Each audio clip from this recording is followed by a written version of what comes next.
Olá pessoal, bem-vindos à nossa quinta aula do nosso ciclo de estudos sobre as entidades e seus arquétipos. Começamos esse estudo falando sobre os orixás e os seus arquétipos. Para você entender o que é um arquétipo na visão que nós queremos falar, convido você a assistir a primeira aula que fala sobre o que é arquétipo e o que é individuação. O link está aqui embaixo. Passamos por todos os orixás, chegamos agora nas entidades e hoje é a aula sobre Exus. Eu sou o Newton Almeida, sacerdote do Centro Espírita João Vicente, um terreiro de Umbanda que fica aqui no Rio de Janeiro, na Zona Oeste, no bairro Senador Camará. Mas antes da gente falar sobre Exu, essas entidades super mal compreendidas pela falta de informação, pelo preconceito. Será que Exu é do mal? Será que a pombagira é prostituta? Será que o Exu é cafetão? Como que é essa história dentro da nossa visão do Centro Espírita João Vicente? Antes da gente prosseguir, a minha cambona virtual, a Juliana, vai colocar a vinheta para a gente poder começar a falar sobre Exu. Bom, né? Pode botar a vinheta.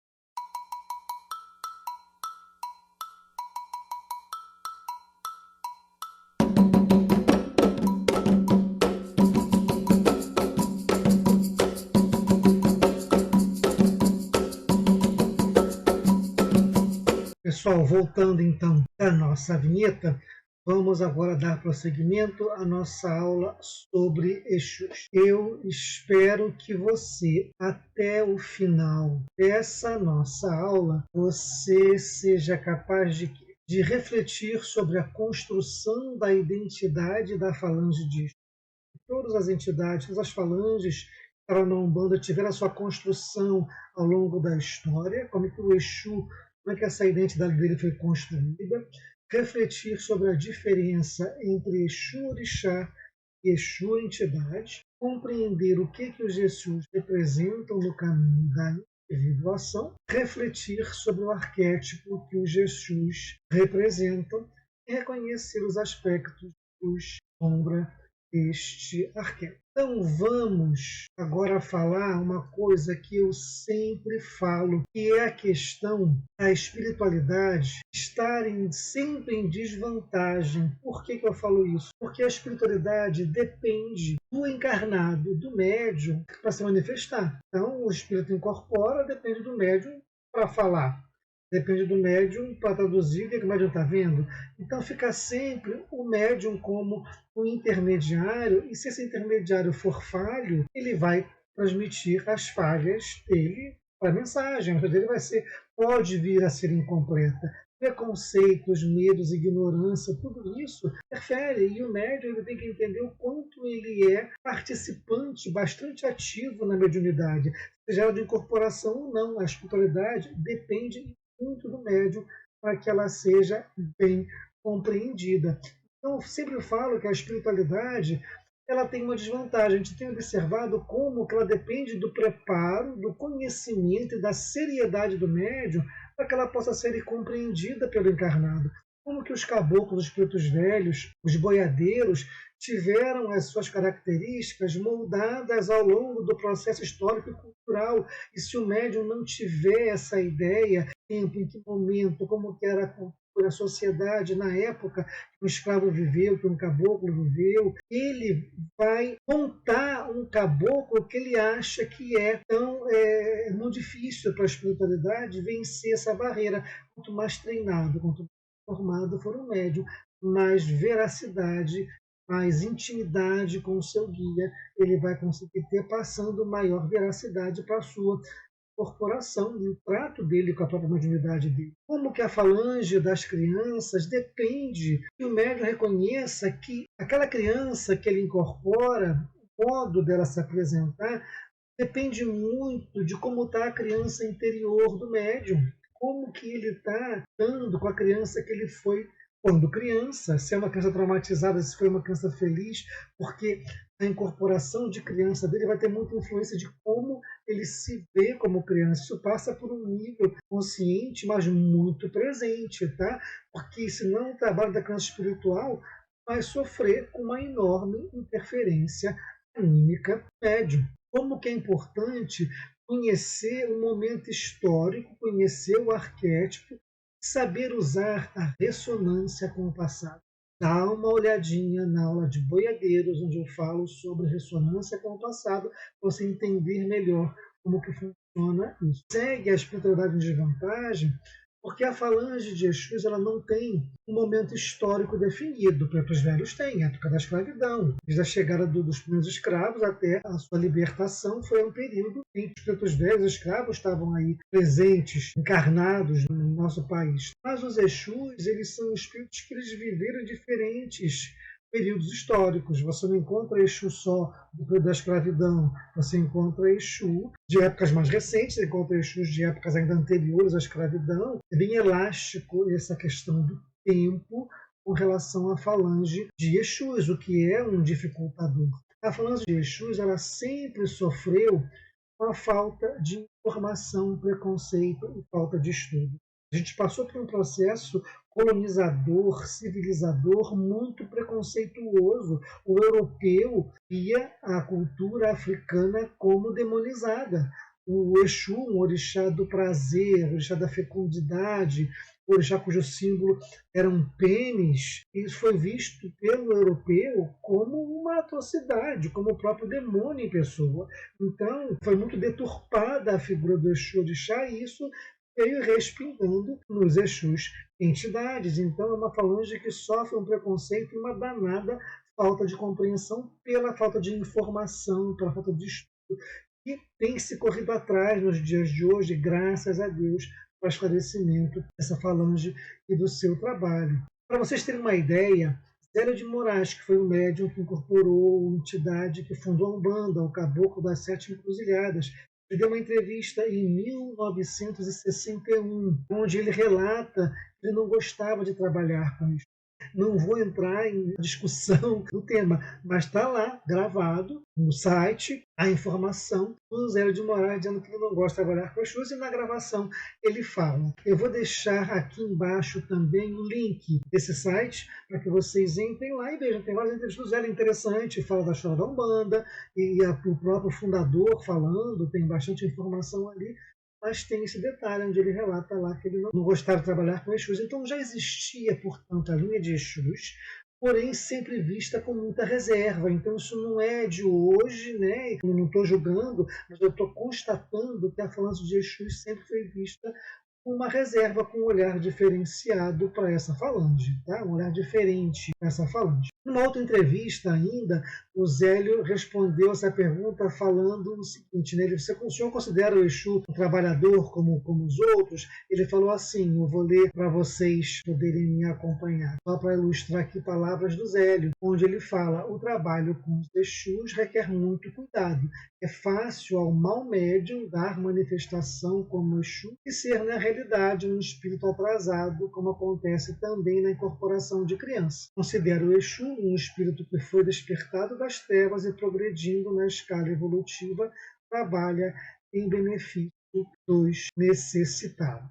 Eu tenho então aqui algumas observações a falar sobre o comentário do Zélio. Eu concordo, mas tem uma observação. Eu concordo que o trabalho com o requer cuidado, requer sim. É muito comum, muito natural, um médium ter muito mais de si, mais o animismo, do que em outras dias, como o de caboclo, como o de boiadeiro, que também acontece. Mas no Exu, esse animismo ele fica mais presente. Então você tem que estar com o olho bastante clínico, bastante apurado, para orientar o próprio médium. E na falando de crianças também existe isso. Eu só acho o seguinte, qualquer espírito que trabalhe para o bem, ele foi despertado das trevas. Nós todos viemos, temos um passado delituoso. Então não é só o Exu. Tá? Só estou comentando a última parte da fala do Zélio, e fala que ele está progredindo na escala evolutiva e trabalha em benefício dos necessitados. Todos nós fazemos encarnados como médios da Umbanda, trabalhando em qualquer série religiosa, as próprias entidades passaram por isso. Tá? Só que a gente jogou o foco no Exu, mais uma vez, falando como que o Exu tem um olhar, cai sobre ele o nosso olhar, diferente do que olha para as outras entidades, tá? Com muita reserva, porque historicamente a gente costumou a isso. Então eu sei quanto é complicado você mudar posturas e mudar costumes, mas a gente está estudando para tentar chegar lá. Seguindo ainda com a espiritualidade em desvantagem, então compara-se o Exu a um soldado da escala da Umbanda. Ele estaria então na base trabalhadora. A pirâmide ela tem lá aquela base maior, lá em cima, né, tende a menor. Vindo lá de cima, então, as ordens, os Exus na base, são aqueles que fazem trabalhos e vão a locais. E o caboclo do Preto Velho, a gente até vão, mas é mais complicado para eles devido à sua aura um pouco mais sutil, sua vibratória um pouco mais elevada. E o Exu, já que ele tem uma facilidade de penetrar em ambientes complicados, ele vai lá e trabalha numa boa, não desmerece o trabalho dele, não coloca ele como inferior, simplesmente é uma capacidade dele para o trabalho. E vamos entender assim que a gente consegue olhar para o Exu com mais respeito, com mais carinho, né? Não é porque ele é atrasado que ele vai lá e faz o que o outro não faz, não é isso. Exu tem bastante conhecimento, tem Exu que tem bastante luz, porém ele tem característica vibratória que o permite que ele adentre certos locais com maior facilidade. Seguindo aqui o nosso trabalho, existe então uma influência constante no momento histórico na formação de uma identidade, de uma falange, de uma entidade. Vamos acompanhar aí esse crescimento, né, como a Umbanda veio se formando, que vai nos ensinar bastante sobre a falange de Exus. No século XIX, muita coisa aconteceu no século XIX.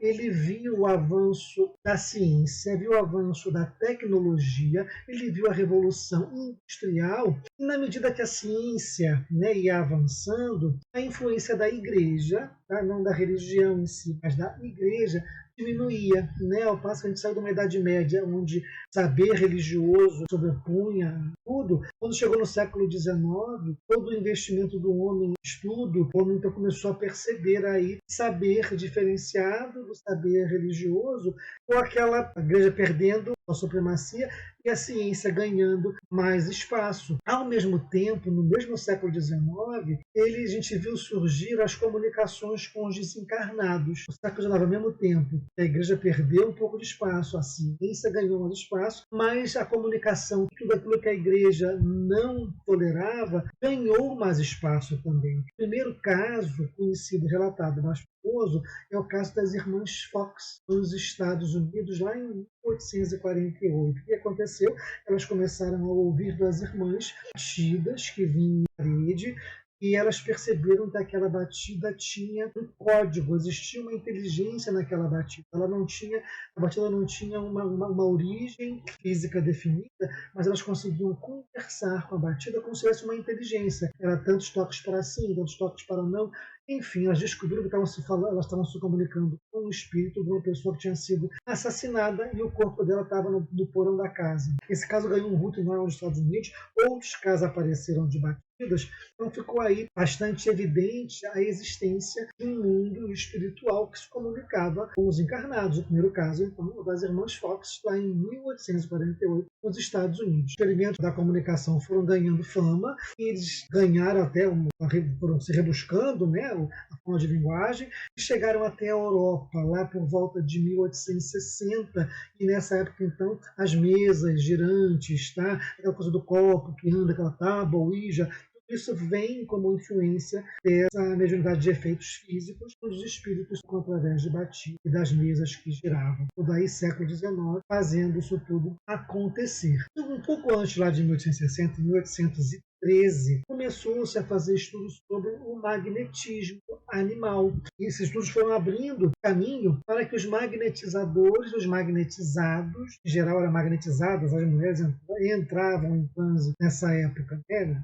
Não sei explicar por quê, mas era muito mais fácil encontrar mulheres que entravam em transe, elas magnetizadas, do que os homens. Então as magnetizadas, elas caíam no sono profundo, em transe através da hipnose, elas não sentiam dor se elas passassem por algum processo cirúrgico, tá? Tamanho transe onde elas estavam, faziam então cirurgia sem anestesia e elas até previam o futuro quando estavam em transe. E a igreja então começou a se opor a esses experimentos de magnetização, lógico, falando que isso não era coisa de Deus, que isso era uma coisa de uma influência negativa, que isso era uma influência do demônio. Por que aconteceu? As magnetizadas começaram a falar em línguas que elas desconheciam e até mudavam de voz quando estavam em transe. Pode entender que isso era praticamente um processo de incorporação. E, no meio desse avanço científico, estamos ainda no século XIX, e as descobertas da comunicação com o culto, até a própria literatura foi influenciada. Estou falando para vocês verem que foi uma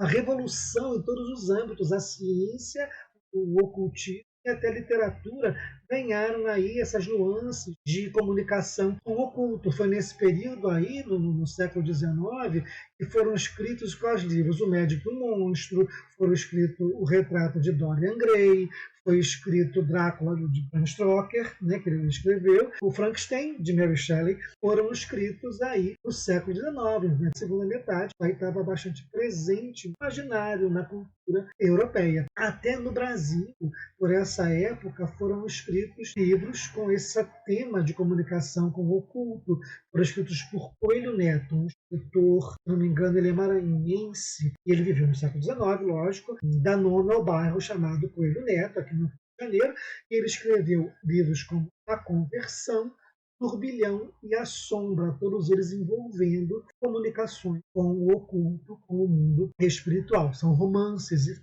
tem esse tema entra aí dentro da história. No Brasil, os experimentos com o magnetismo eles foram ficando bastante populares e eles chegaram ao Brasil bem antes da chegada do Espiritismo. O Espiritismo chegou no Brasil por volta de 1860, século XIX, segunda metade, só que antes disso já rolava, né, todo um papo sobre magnetismo, sobre ocultismo. Existiam jornais, existiam anúncios de jornais da época, falam do impacto que essa novidade que chegou da Europa causou na corte, causou na capital, causou no Rio de Janeiro, né, nas grandes cidades da época. Lá em 1830, tinha um magnetizador chamado José Leopoldo Gamarra, o Dr. Gamarra. Ele atendia no Rio de Janeiro, na Rua do Ouvidor, e ele contava com o serviço de uma sonâmbula que fazia receita para diversos males. Ela entrava em transe e ela receitava tratamentos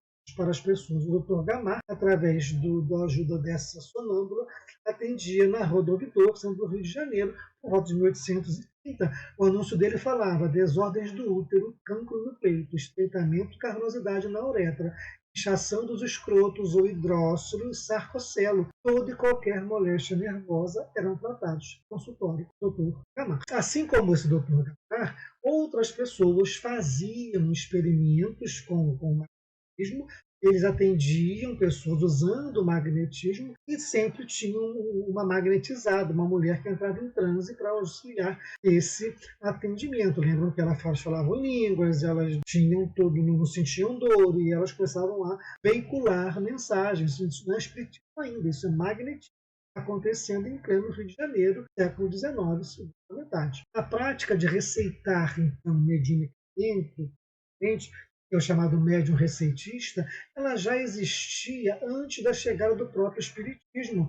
E cada grupo agia de maneira informal, espontânea, porque olha, é assim que se magnetiza, é assim que se receita. As pessoas tinham lá o magnetizador, tinha lá a sua pessoa que estava em transe e fazia o receituário, não tinha um protocolo, não tinha uma uniformidade nesse tratamento, cada um atendia à sua maneira. E a partir de 1860, o espiritismo chegou ao Brasil e aí muitas sonâmbulas migraram lá para o espiritismo, passaram a frequentar as mesas mediúnicas, tanto as formais como as informais, porque a FEB, a Federação Espírita Brasileira, só foi fundada em 1884, bem lá no finalzinho lá do século XIX. Então muita coisa vinha rolando até chegar ao espiritismo, determinar como era feito a prática mediúnica dentro dos moldes do espiritismo. Até então, lembrem que os deuses africanos continuavam tocando seus calundus, continuavam fazendo seus rituais, e a população completamente miscigenada, crédula, e o português bastante supersticioso, tudo isso foi cozinhando, né, fervendo um caldeirão cultural, criando aí a identidade da religiosidade brasileira. Ainda seguindo, o espiritismo foi ganhando adeptos no meio da fervura, né, da proclamação da República e da abolição da escravatura. Tudo isso acontecendo ao mesmo tempo. então já era a segunda metade do século XX. Os avanços científicos apontavam já o início do século XX. Estavam chegando aí um novo século. Enquanto o espiritismo agradava às elites, agradou bastante também os militares, pouco a pouco ele foi penetrando nas outras camadas sociais que já conheciam o trabalho das sonâmbulas. Lembra que elas já estavam trabalhando aqui há muito tempo. Os receitistas, dos curandeiros, os rezadores africanos que também estavam aí circulando pela cidade. Os espíritos de índios, de negros, de ciganos, de mestiços começaram então a se apresentar nessas reuniões do espiritismo. Não estava mais numa mesa feita na Europa, onde o ambiente espiritual era outro. Era no Brasil, onde tinha grande diversidade de espíritos transitando aí no astral brasileiro. Então, nas mesas do espiritismo, que estava se formando na época, começaram a aparecer espíritos que estavam no Brasil. Índios, negros, africanos, ciganos, mestiços, todos começaram a se apresentar nessas mesas, por conta da presença de quem? Das sonâmbulas, com quem certamente já tinham tido contato. Então as sonâmbulas começaram a frequentar as mesas do espiritismo e com elas de carregar todo um acompanhamento espiritual que se fazia presente ali naquelas mesas. Mas isso não se deu de uma maneira muito pacífica. É lógico que eles eram vistos como atrasados, não lembra de toda a mentalidade da época de preconceito com o que era da cultura negra. Não foi fácil essa convivência em princípio. Enquanto isso, a igreja buscando segurar os seus fiéis, porque ela perdia fiéis para o espiritismo e para o próprio protestantismo. Ela acusava tudo que se envolvia com sonambulismo e com mediunidade como bruxaria e satanismo. Para você ver como que a nossa mentalidade ela foi sendo formada em cima de preconceito. Surgiu a expressão baixo espiritismo para identificar esses espíritos que trabalham com, que não são brancos europeus, que não são do espiritismo francês, eram espíritos que das hostes africanas. Então, tratamos como baixo espiritismo para se referir a esses cultos afrodescendentes, onde havia mediunidade, mas por ser da cultura negra, eles eram marginalizados. As reuniões na casa de Tia Ciata, lá no bairro da Cidade Nova, no Rio de Janeiro, elas ficaram famosas. Isso já era final do século XIX. Nessas reuniões tinha roda de samba e consulta com orixás de Tia Ciata. Tia Ciata era uma baiana que veio a Salvador e trouxe com ela a religiosidade dela, como várias outras tias. As aulas das escolas de samba são uma homenagem a essas tias africanas e baianas que montavam suas barracas para vender suas quitutes, comidas baianas, e elas se montavam a caráter, e as escolas de samba começaram a surgir ali no bairro, na região chamada Pequena África, aqui no Rio de Janeiro, onde surgiu o samba, os ranchos, a própria escola de samba, um ambiente bastante interessante culturalmente falando. A gente vai falar deles já já. Essa aqui é uma das raras imagens de Tia Ciata. Ela é uma pessoa bastante reverenciada, tanto dentro do âmbito religioso, do candomblé, como também dentro do mundo do samba, que ela, em sua casa, rolava muita história interessante da cultura negra, e o próprio samba tem uma origem bastante presente dentro da casa de Tia Ciata. Essa região que eu falei, Pequena África, aqui no centro do Rio, ela envolve o Porto do Rio de Janeiro, ela envolve os bairros da Saúde, Santo Cristo, Gamboa, Cidade Nova e Praça 11. O que acontecia aí? Bem região central, a população de escravos aí era enorme. Parece que todos foram para aí, eram escravos libertos da Guerra do Paraguai. Ali surgiram os primeiros terreiros, que depois eles migraram para a Baixada Fluminense, para os subúrbios do Rio de Janeiro. Ali tinha uma concentração enorme por conta do porto, onde os escravos chegavam, e ali eles foram criando um ambiente, eles reproduziam a cultura africana, porque a população ali era toda negra, de ex-escravos e dessas pessoas que vieram da Bahia, muitas mulheres vieram fugindo também da perseguição religiosa na Bahia, e aí começaram então a fundar aqui os terreiros e a trazer a sua cultura. Essa era a Pequena África. Ali nasceu o samba, a primeira escola de samba saiu ali, ele morava, a Tia Ciata, ela morava na Praça 11. A tia Seata era uma mãe de santo e cozinheira. Na casa dela tinham três camadas, a gente pode dizer assim. A mais profunda, onde tinha o terreiro, com os rituais de candomblé e as rodas de capoeira.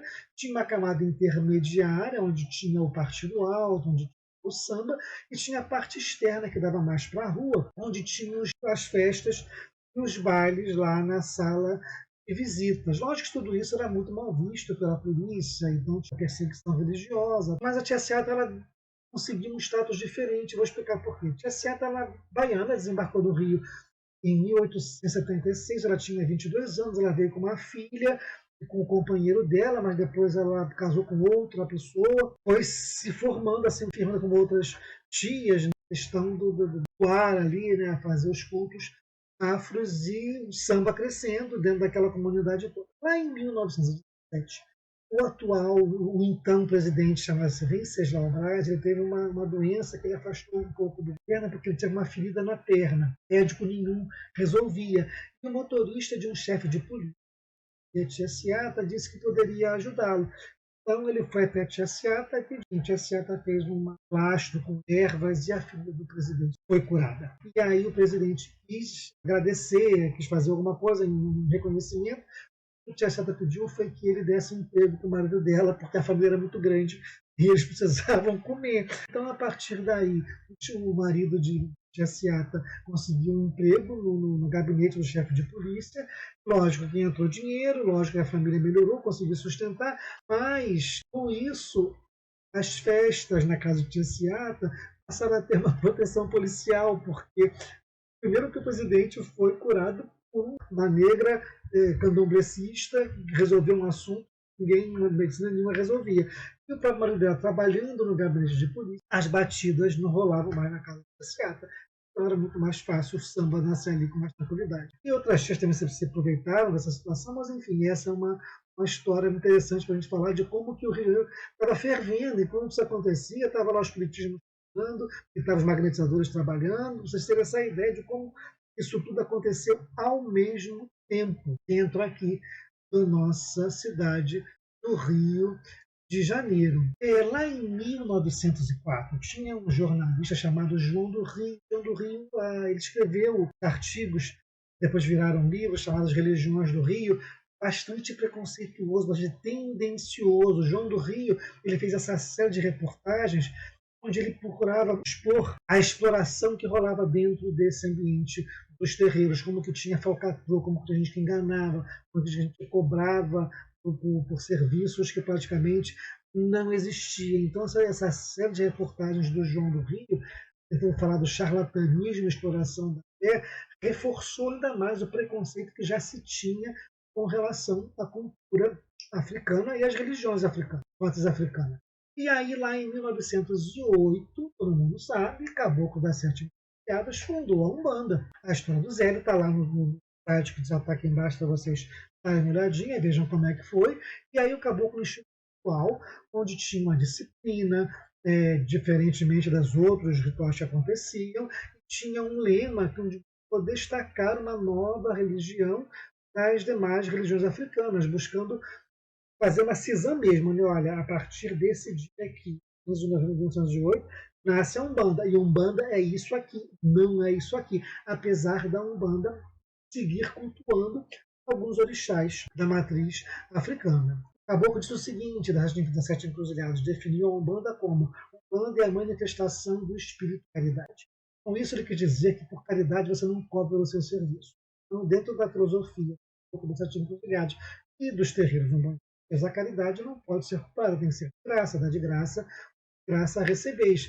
Mas com isso ele também quer dizer que qualquer espírito encarnado, seja uma interpretação minha, desde que tenha essa disposição para o trabalho de caridade, pode trabalhar na Umbanda. Ele quis falar que a Umbanda não tem preconceitos, assim como lá falava-se de baixo espiritismo, né, que o Caboclo, quando baixou na mesa do tratamento do Zélio, tentaram expulsar o Caboclo porque ele não pertencia a uma ordem espiritual superior na visão do ritual da mesa onde ele foi. Né? Ele disse que ele fundaria uma religião onde todos poderiam chegar para trabalhar. Então, é a ideia da Umbanda, de ser eclética, de ser aglutinadora. Todo mundo que esteja sintonizado com a prática da caridade pode chegar na Umbanda para trabalhar. Isso fez da Umbanda a religião dos excluídos, né? Índios, negros, mestiços, ciganos, né? Todos poderiam trabalhar, inclusive o jesuíta. Lembra das Sete Encruzilhadas? Ele se apresentou com a vestimenta de um jesuíta na mesa onde ele se apresentou a primeira vez. Depois então assumiu esse nome, Caboclo das Sete Encruzilhadas. Todos poderiam vir trabalhar na Umbanda, inclusive, pessoal, o povo de rua. Quem é povo de rua? Né? Quem macumbeiro antigo conhece essa expressão, né? Povo de rua. Quem é esse povo de rua que a gente está falando? A gente sabe que as transformações sociais e políticas elas vão afetando a economia diretamente, não tem como. E lá, vamos voltar na Lei Áurea, volta um pouco no tempo. A Lei Áurea, ela veio de um processo bastante aí, né, longo, de várias leis, lei de sexagenário, lei do ventre livre, foram libertando os escravos na medida do tempo, protelando, né, e avançando, até que chegou a Lei Áurea, onde se libertou todos os escravos. Só que a libertação dos escravos, ela foi muito bonita, teve muita festa, né? Parece que ficaram aí 7 dias festejando a liberdade, mas quando acabou a festa, o que a gente faz com essa gente? A libertação dos escravos sem uma programação, sem um planejamento, pegou um contingente enorme de pessoas e botou na rua. Então a gente criou um povo de rua, porque os escravos não tinham para onde ir, ou eles permaneceram muitos nas fazendas trabalhando lá em troca de favor, ainda era uma escravizãozinha lá, mas não tinham instrução, não tinham estudo, não tinham formação, iam fazer o quê? Foram para os morros. A pequena África é feita daqueles escravos que fugiram para lá. Todos aqueles morros ali do Rio, as primeiras favelas foram surgindo ali por conta dessa liberdade que veio sem programação, criou uma população de rua, criou o povo de rua, lançou uma população enorme na marginalidade. Grande era a quantidade de pessoas em situação de pobreza. A prostituição foi o caminho que muitas mulheres encontraram para sobreviver, recém-libertas. Pela falta de oportunidade de emprego, tanto homens como mulheres, eles sofreram repressão policial por vadiagem, eles não tinham trabalho, entendeu? Então foi muito para essa gente, essa pós-libertação. Tudo isso foi criando uma população que vivia em situação de rua e que ocupava os espaços socialmente marginalizados. Essa é a ideia do povo de rua, o povo que não tem casa. Então estava lá. E aí o que acontecia? Mal vestidos, embriagados, linguajar chulo, quando esses espíritos com essas características se apresentavam, eles eram identificados o quê? Como povo de rua. Estão conseguindo me acompanhar? Logo identificaram, essa aí é povo de rua que está chegando. Então criou-se essa expressão. Associando as ruas e aos caminhos, foi fácil então associar o orixá Exu, um dos caminhos, né, a essas entidades, tão marginalizados quanto eles. Exu, o orixá dos caminhos das encruzilhadas. Esse povo vivia onde? Nos caminhos das encruzilhadas. Então se associou uma coisa a outra de uma maneira muito natural pela própria expressão. Esse processo sincrético, os espíritos masculinos foram identificados como Exu nigeriano e os femininos foram identificados como Pambungila Panto. Pela correspondência, né, dos orixás, Exu nigeriano e Pambungila têm domínios bastante próximos. Tá? Então, a sonoridade transformou Pambungila em Pombagira, que é a versão feminina da entidade de Exu. Espero que vocês estejam acompanhando esse raciocínio. Da mesma forma que o orixá Exu não encontrou lugar no céu católico, tá? E passou a ser evitado, tinha que ser apaziguado. Vai ver na aula de Exu lá, que vocês vão entender o que eu estou falando, para que ele não atrapalhasse os rituais, ele tinha que ser apaziguado e acalmado. As entidades Exus e Pombagiras também eram vistas como perigosas e tinham que ser apaziguadas, ser tratadas, afastadas, para que elas não perturbassem o ritual. Foi em meio nesse caldeirão aí fervente, tá, de práticas confusas, que a Umbanda foi sendo moldada. A Umbanda não é só a Umbanda que Zélio fez, Zélio trouxe. Vários rituais eram feitos, várias misturas, Ele tentou dizer, olha, vamos botar ordem na casa, entendeu? Umbanda é isso aqui, não faz matança, não cobra trabalho, cultua esse orixá, tem hora para começar, tem hora para acabar, a roupa é assim, toca tabaco, bate palma. Ele começou a botar aí uma disciplina, mas vários outros grupos faziam seus rituais, como os magnetizadores também, cada um trabalhava do seu modo, não tinha uma diretriz, codificador. Os magnetizadores magnetizados, eles excitavam lá a mediunidade, os cultos africanos reinterpretados, que a gente faz uma reinterpretação do culto africano, a doutrina espírita, pessoas curiosas, espíritos de todas as índoles se manifestando, a política, a cultura mudando aí a sociedade, personagens sociais que apareciam, criando modelos mentais. Assim foi surgindo a Umbanda, território brasileiro, especialmente Rio de Janeiro, onde ela nasceu. A necessidade de mão de obra, lembra que acabou a escravidão, foi parando o tráfico negreiro, negros foram libertos, Liara apareceu, então houve necessidade de mão de obra, porque já estava também se fazendo toda uma industrialização. O que aconteceu? Surgiu necessidade de importar mão de obra. Foi nesse período, então, a elite brasileira, na busca de um embranquecimento da população, porque chegou uma época, foi tanta gente que migrou da África por conta do tráfico negreiro, explorador, que a população negra ultrapassou a população branca. Os brancos eram minoria. Então, aboliu-se a escravidão. Essa elite branca, tentando embranquecer o país, começou a abrir fronteiras para os europeus virem. Então, nessa época vieram os italianos, vieram os espanhóis, vieram os alemães, e aí lá para o sul, vieram também japoneses. Tá? Então, numa tentativa de embranquecer a população, que era um pessoal que vinha com uma mão de obra mais especializada, e os negros lá, enfim, virando enquanto podia. Foi assim, como eu falei, que os italianos, espanhóis, alemães vieram buscando melhores condições lá. Na Europa não estava muito fácil viver, vieram buscar melhores condições de vida aqui na América, tá? Nas Américas, para onde eles vieram. Então, essas pessoas, esses imigrantes, eles trouxeram uma diversidade maior ainda à população encarnada e desencarnada, que lógico, vem gente para cá, também morre gente aqui, então isso ainda altera a população do astral do local. O aumento das cidades gera o quê? Gera aumento de população também marginalizada e também o quê? Onde tem cidade, onde tem grande concentração de pessoas, fatalmente tem prostituição. Então aumentou-se também bastante a quantidade de prostitutas e de cafetões, né? Porque eles organizam ali comunidade das prostitutas, enfim, tem toda aí uma máfiazinha rolando por ali. E eram também prostitutas francesas e mais tarde as famosas polacas, compondo ainda mais essa paisagem urbana do nosso Rio de Janeiro. E especula-se que Zé Pilintra, o famoso Zé Pilintra, ele nasceu no final do século XIX, e a figura do malandro surgiu no Rio de Janeiro lá em 1920, quando se começa a falar na figura do malandro da Lapa. Malandro é uma corruptela, um modo de falar diferenciado de malandrino, que era como o italiano que vinha identificava o negro, ser espertinho. Os negros e mulatos eram chamados pelos italianos de malandrino, e malandrino virou malandro, tá? Do nosso modo de falar. O aumento da cidade, como eu falei, gera o aumento de população, gera necessidade de serviços, gera necessidade de mais espaços de socialização e gera o quê? Vida noturna. A gente já está então mudando esse colorido e o modo da cidade se movimentar, porque até então lá no finalzinho do século XVIII quase não tinha vida noturna. Todo mundo ficava em casa à noite.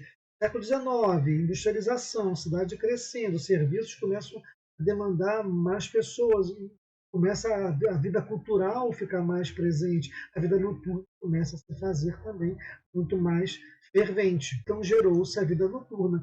Com esse processo, uma população desencarnada alterou a aparência dos espíritos conhecidos como povo de rua. Não era mais, o povo de rua não era mais só o ex-escravo. O povo de rua também passou a ser as pessoas que andavam à noite na rua, né? Bailarinos, cantores, cantoras, artistas, policiais, por aí. Tá? Esse povo de rua, né, que transitava na rua, começou a mudar aí um pouco aí esse cenário, adicionando mais gente.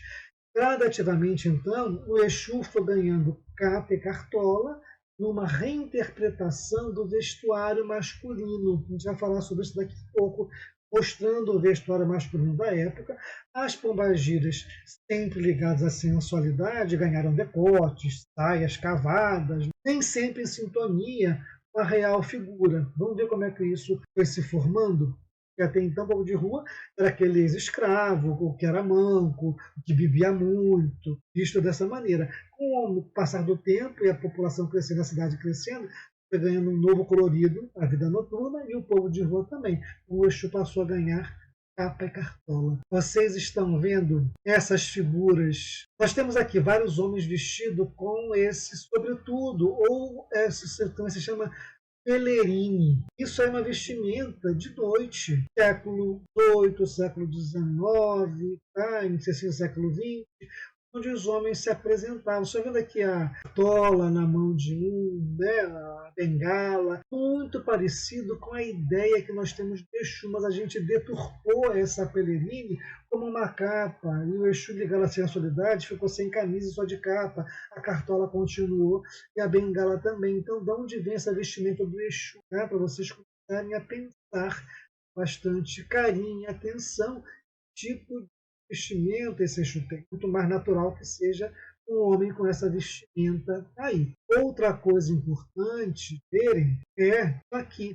Estão vendo a vestimenta das mulheres? A gente viu a vestimenta dos homens, agora das mulheres, né? Século XVIII, século XIX, essas roupas com linha, né? Tudo muito legal. A pombagira não parece muito isso não, porque como ela está ligada à cidade, o povo tascou bastante decote e levantou a saia da pombagira, para vocês verem como que era a roupa da época. Eu quero que vocês vejam essa última foto aqui, muito parecida com essa foto do lado esquerdo, tá? Só que esse lado esquerdo são pessoas de uma classe social diferente dessas que acabaram de entrar, mas eu tenho certeza que vocês nunca diriam que essas mulheres dessa foto de direita do vídeo abaixo são prostitutas. Elas se vestiram para foto. Se você encontrasse uma mulher dessa na rua com essa roupa, você nunca diria que ela é uma prostituta. A gente faz ideia da prostituta o quê? Uma mulher vulgar. Né? E elas estão aí com roupinhas muito parecidas com as donas de casa aqui do lado esquerdo. Então, como que a gente, o preconceito, ele é incutido, ele é embutido na nossa mente. E quando que você ia ver no terreiro de Umbanda uma pombagira com uma roupa dessa? Logo, a gente vai para a imaginação que nos é fornecida pela mídia, né? Pela falta de estudo, mas essas senhoras aí do lado direito do vídeo abaixo são prostitutas. Vocês verem como a gente precisa, gente, pensar. Né? Por isso que o nosso lema é um banda que faz pensar. Vamos colocar o pé no chão para começar a entender com quem a gente trabalha.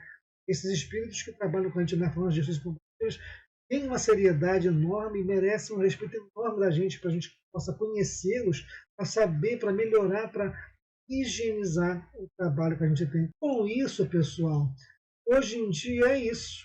Nós estamos vendo lá que a Pelerini virou uma capa, a cartola continuou, e a pombagira é completamente diferente de tudo aquilo que a gente viu ali nas fotos anteriores. Tá? Então vamos pensar para conhecer melhor os nossos trabalhadores dessa seara tão importante da falange de Exus e Pombagira. O que mais eu quero falar para vocês, eu estou adorando o papo, é onde o Exu se encaixa na trilha da Umbanda. Lembra na aula de crianças, o triângulo da Umbanda? Eu estou colocando aqui de novo para vocês verem, para a gente entender onde que o Exu se encaixa nesse triângulo aqui.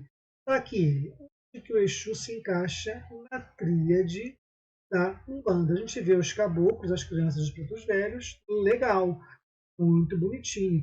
Mas o Exu, como é que o Exu fica nesse triângulo? Onde ele vai entrar? Ele vai entrar na estrela, que é formada na junção de dois triângulos. A gente vê um triângulo equilátero com o bico para cima, mas também existe um símbolo da Umbanda, um triângulo também equilátero com sua ponta para baixo. Quando você junta esses dois triângulos, forma-se uma estrela de 6 pontas. Tá? Então nós temos aí caboclos, pretos velhos e crianças no triângulo com a sua posição normal.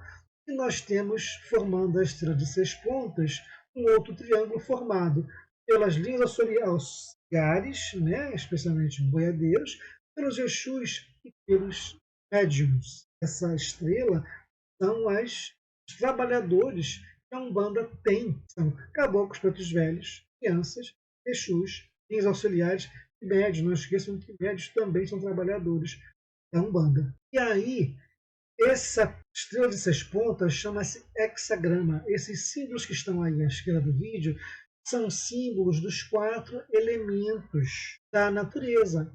Fogo, pelo triângulo, na sua posição normal, é um elemento masculino, purificador, reflete a luz do espírito, eleva todas as coisas em um grau maior de perfeição. Temos também a água, que é o triângulo invertido, que é um elemento feminino, simboliza a emoção, o desejo, o caos, a vida, o impulso, as inclinações, a sexualidade, paixões, tudo ligado ao humano encarnado. Temos esse triângulo com um corte na parte de baixo, que é a terra, que também é um elemento feminino, que significa a grande mãe, a harmonia, a intimidade com a natureza, provisão de alimento, proteção, transformação, realização, senso de. Temos o ar, que é o triângulo na sua posição normal, também cortado, que é um elemento mais. Manutenção da vida, as ideias, a intuição, a comunicação, o princípio da criação. Tudo isso está no hexagrama dos símbolos da nossa Umbanda. Se vocês olharem bem, todos esses elementos, ali, olha ali, o ar, olha aqui, fogo, olha aqui, a terra, olha aqui, a água. Você junta todos eles, dá o nosso hexagrama. Seguindo aqui, vamos falar o seguinte, então, nós temos no triângulo, na sua posição normal, os caboclos pretos velhos, as crianças, que é o que? Um símbolo masculino, lembrando, né, que é um símbolo do fogo, vivificante, purificador, reflete a luz do espírito, eleva todas as coisas em grau maior de perfeição, amplia a consciência. O trabalho dessas entidades é realmente tudo isso aí. Nós temos o triângulo invertido, as linhas auxiliares, os Exus e os médiums, que é o quê? Que é a emoção, que é o desejo, que é o caos, que é a vida, que é o instinto, os hábitos, as inclinações, a sexualidade, tudo ligado ao humano encarnado. Médios já estão encarnados, Exus e linhas auxiliares são espíritos bastante ligados com as nossas emoções, mas nem por isso deixam de ser mais evoluídos que nós e nos orientam, mas eles têm uma condição vibratória bastante próxima do encarnado, somos nós. Então, os elementos desses dois triângulos, eles são complementares, está lá, estão sempre se complementando. Caboclos, pretos velhos e crianças nos inspiram o trabalho e o crescimento. E os Exus, especialmente dos médiuns, estão sempre orientando médiuns e as linhas auxiliares dos Exus para o seu crescimento. E os elementos do triângulo invertido são os mais ligados ao plano material, mas isso não significa que eles sejam materializados, mas que eles são atrasados. Estão em condição superior à nossa. Estão bastante próximos de nós em vibração, em energia. Então, vamos seguir agora falando de Exus e Pombagira. Ainda tem muito para falar para você. A gente observa que os médiuns não têm uma ideia muito clara da natureza dessas entidades, ou das entidades de Umbanda em geral, mas especificamente as Pombagira, o médium não tem muita ideia muito clara de quem são eles não. Tá? Eles quase sempre se dá por falta de conhecimento desse processo de criação da característica dessas entidades, da sua falange, ao longo desse processo histórico-cultural. Por isso é importante você conhecer um momento histórico para saber que entidade é essa, os valores que ela traz. Então, as pessoas ficam focando no aspecto mágico, no aspecto litúrgico ou fantasioso, desfocam, perdem o foco do lado humano desses espíritos, que na verdade, o que eles são? São espíritos humanos, só que desencarnados. Eles são espíritos humanos, só que não têm corpos. Então eles têm que ser vistos como humanos que são, com a sua humanidade, para que possam ser melhor compreendidos. A ressonância com o passado, volta lá na aula de boiadeiro, que vocês vão entender o que é ressonância do passado, faz com que alguns médios se sintonizem sempre com o lado sofredor ou com a falha de caráter que aquele espírito teve enquanto encarnado. Em relação aos Exus, essa característica fica mais evidente. É por isso que todo médium acha que a pombagira foi prostituta ou foi cafetina, que Exu foi cafetão, que Exu foi malfeitor, que foram assassinos e que mataram, que ainda matam, que faz o bem, que faz o mal. Para com isso. Vai na ressonância do passado e busca mudar essa ressonância para captar o que essa entidade tem de bom, porque alguma coisa tem de bom, senão não estaria na Umbanda trabalhando. Tá? E aquilo que for de excesso, de anímico seu, de invenção, você vai cortar. E o seu trabalho vai ganhar uma qualidade enorme. E a sua intimidade com si também. A Umbanda ela recebeu a influência de um ambiente cultural onde ela nasceu, início do século XX, resquício do século XIX. Muito preconceito. A Umbanda é uma religião que lá, se você olhar com um olhar crítico, é muito preconceito dentro do machismo, tá? E a gente estudando consegue direcionando isso de uma maneira mais saudável, mas era a cultura da época. Não estou falando que é certo que é errado. Ela reflete a cultura da época, que era machista e que era preconceituosa. Vamos entender isso como é que é.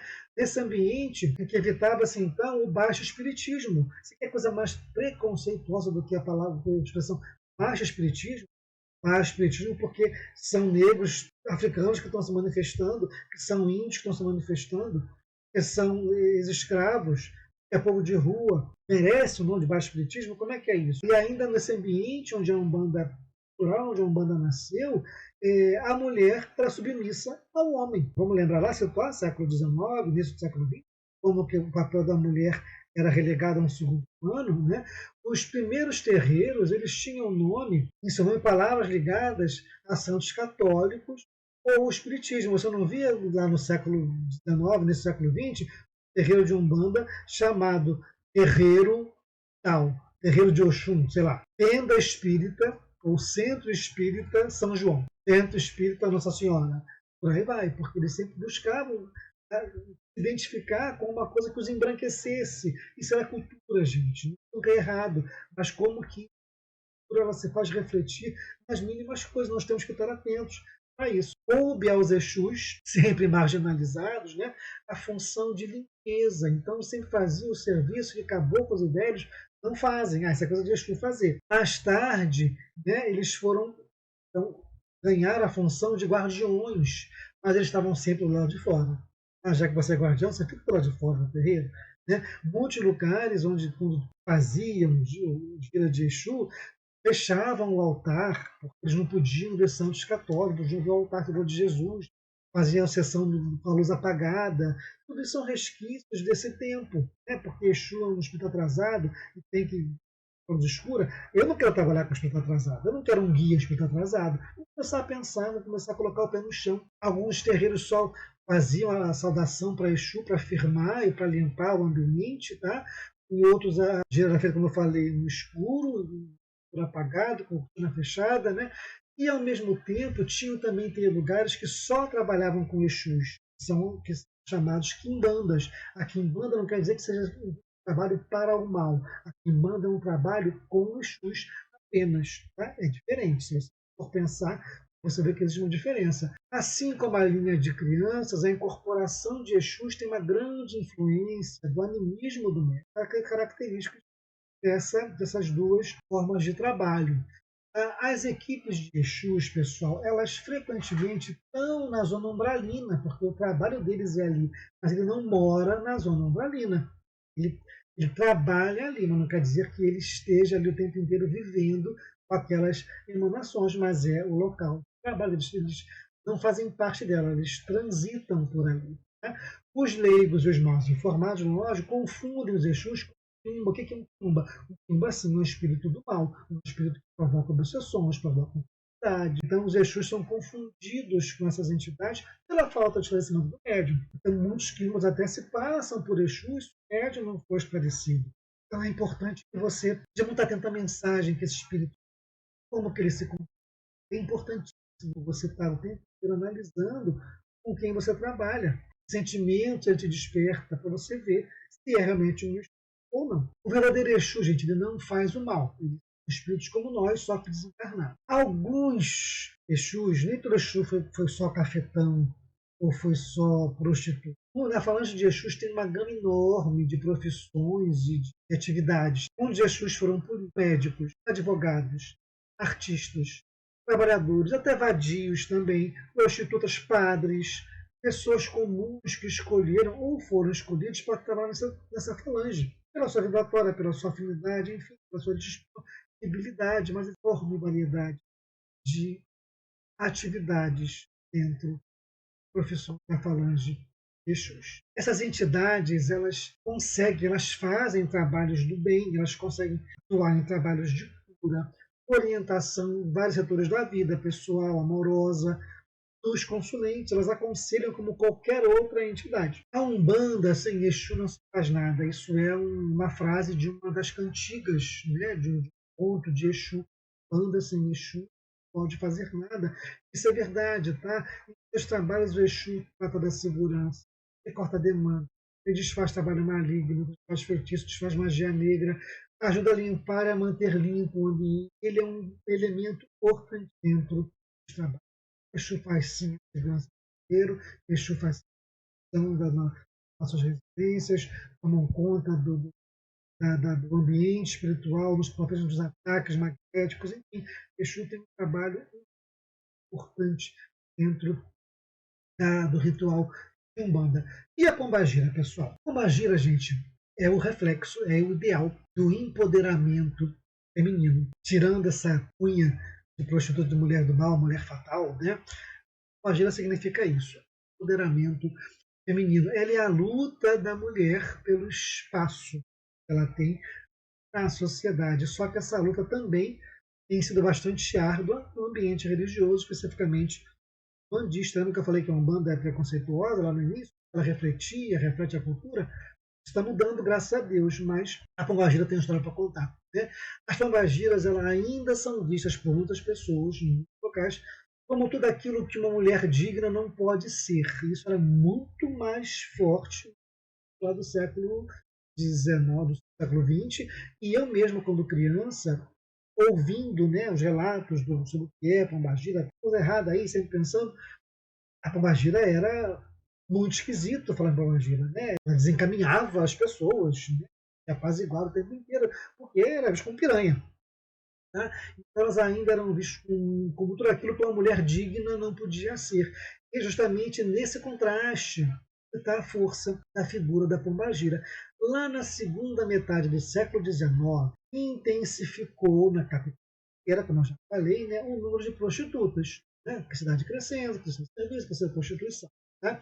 E existia aí nesse métier, né, da prostituição 3 ordens básicas de prostitutas. Tinham as aristocráticas, eram as de luxo, tinham as de sobradinho e tinham o que chamam de escória, que eram aquelas casebres do baixo meretrício, mesmo das camadas mais pobres da sociedade. O fato é que prostitutas de todos esses 3 tipos elas eram consideradas como um mal necessário dentro da sociedade. A sociedade burguesa, que cresceu, né, no que refletia aí o Brasil no segundo reinado. A imagem idealizada da mulher, no século XIX, associava a mulher ao espaço doméstico. A mulher era para cuidar da casa, cuidar do marido, cuidar do filho, para aprender a tocar piano, aprender a bordar, mexer lá na pintura, mas ela não saía de casa. Ela era um apêndice da casa, era um apêndice do marido. E ela era uma criadora de crianças, mantenedora do lar, né, e sendo mantida pelo marido. Tá? Era dedicada a uma vida de tédio. Né? Então, muitas vezes a prática era diferente, mas esse era o perfil que a sociedade esperava de uma mulher. E os romances, os manuais de etiqueta, né, as matérias de jornal, as teses médicas, elas reforçavam essa ideia da mulher dona do lar, a figura da rainha do lar vem dessa imagem aí. Tá? Encontrar essa imagem de virtude, né, estava lá a prostituta, sempre associada ao vício e às doenças venéreas. Né? Então, o perfil da prostituta ele foi construído justamente na oposição do perfil da dona de casa. A prostituta era tudo que a dona de casa não podia ser, E a dona de casa era tudo que a prostituta jamais seria. Então, né, eram perfis que não se misturavam, tá? Totalmente opostos um do outro. Só que, gente, nem toda mulher se encaixou nesse perfil. Tá? E nem toda mulher que que não se encaixou nesse perfil não necessariamente é uma prostituta. Tá? Um ótimo exemplo disso é Chiquinha Gonzaga. Vai estudar a vida de Chiquinha Gonzaga, que viveu no período do supermercado, uma mulher batalhadora, guerreira, inteligente, passou por 2 casamentos, teve a sua vida completamente revolucionada pela música, ela viveu tudo que ela tinha que viver, viveu por aquilo que ela acreditou e jamais foi prostituta. Então, como que essa tese aí não bate? Mas vamos seguir, vamos deixar a água rolando. Com a expansão da vida noturna, surgiu um novo perfil de mulher artista, né? Que também fez um contraste aí total da rainha do lar, porque pelo modo de agir, de vestir, por onde ela andava, a artista, por mais que ela não fosse, ela foi associada à prostituta. E todo mundo sabe, antigamente, toda artista tinha carteira de prostituta. Vai ver as turistas, vai ver as cantoras de teatro, elas recebiam essa alcunha. Foi muito complicado para essa gente. Nesse discurso moralizante, o mundo das mulheres honestas era lá o mundo do ócio, da vida doméstica, da visita de parentes, de amigos, e ali, né, quietinha, servindo ao marido. Homens e mulheres, eles eram desde cedo preparados para exercer cada um o seu papel dentro da sociedade. A mulher que saísse desse ideal, desse papel, ela estaria exposta a vários comentários, né, suspeitas da sua moral, da sua conduta. Era bastante complicado para a mulher que fugisse desse padrão exigido pela sociedade. E a literatura forneceu exemplos bastante para explorar essa figura da prostituta. O próprio José de Alencar, lá com Lucila, quem quiser vai lá ler, vai lá entender o que eu estou falando. Machado de Assis, quando escreveu Memórias Póstumas de Cubas, e a Luísa Azevedo, quando escreveu o Cortiço. Vai lá ler, vai se encher de cultura, você vai entender o que eu estou falando dessa ideia da mulher, do lar e da prostituta para essa época aí do século XIX, tá? E que moldou a imagem da dona de casa, da prostituta e, por conseguinte, da pombagira. Foi assim que essa imagem da pombagira foi moldada, tá? Tendo como base a figura da prostituta, e o próprio umbandista comprou isso, aceitou, porque ele não tinha outra opção, a cultura dizia isso. Aí o tempo foi passando, graças a Deus, começaram a se questionar, e hoje vê-se a pombagira com outro olhar, mas ainda tem muito essa coisa da prostituta, precisa jogar luz nessas mentes para que isso possa ser esclarecido. Tá? Hoje a gente busca entender que a pombagira significa o encanto e a sensualidade natural da mulher, mas não necessariamente ela precisa ser uma prostituta para ser sensual, para ser o seu encanto, para ser vulgar, para ser feminina. Né? Ela não se enquadra a pombagira não se enquadra no padrão imposto pela sociedade. A pombagira é a mulher que não se enquadra no padrão da sociedade que impõe, que lhe reserva. Olha, você só pode ser mãe, dona de casa e ponto, submissa.